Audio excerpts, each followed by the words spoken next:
মাইতি যিনি মেধাবী ছাত্রী মারা গেছেন এলেন, কি বলবেন? এ পরিবার 2004 সাল থেকে আমার ঘনিষ্ঠ এবং এই মেয়েটি অত্যন্ত কৃতি নন্দীগ্রামের প্রতিভাবান একজন আমাদের বোন বা কন্যা। আমি দুবার একে সম্বর্ধনা দিয়েছি। মাধ্যমিকে যখন কৃতি হয় তখনও সম্বর্ধনা দিয়েছি, উচ্চ মাধ্যমিকে যখন 75% যদি নাম্বার পায় তখনও সম্বর্ধনা দিয়েছি। তাতে আমি এটা মিডিয়ার মাধ্যমে এবং আমার যারা স্থানীয় নেতৃত্ব আছে তারা যখন জানায় তখন আমি মনে করেছি এরা তো আমার আত্মীয়র মতো। আমি এসেছি, দীর্ঘক্ষণ ধরে বাবার সঙ্গে কথা বলেছি। মা অত্যন্ত ভেঙে পড়েছে, ভেঙে পড়াটা স্বাভাবিক এবং সত্যিকারে একটা কৃতি সন্তান ছিলেন।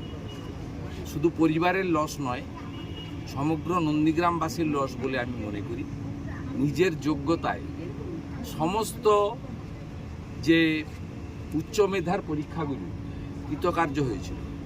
তিরুপতিতে সুযোগ পেয়েছে সরকারি কলেজে, ভোপাল ক্যালকাটাতেও সুযোগ পেয়েছে, ডাক্তারিতেও সুযোগ পেয়েছে। এখন কাউকে তো আর দোষারোপ করে লাভ নেই।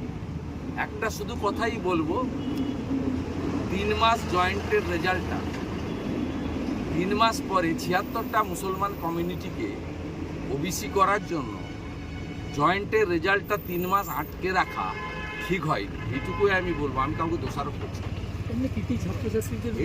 অনেক ছাত্রছাত্রী ধ্বংস, মানে কৃতি ছাত্রছাত্রী ধ্বংস করে দিল সরকার।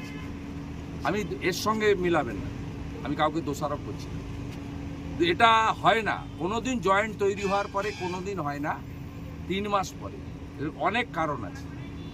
একটা যন্ত্রণা নিয়ে আমি এর বাড়ি থেকে যাচ্ছি।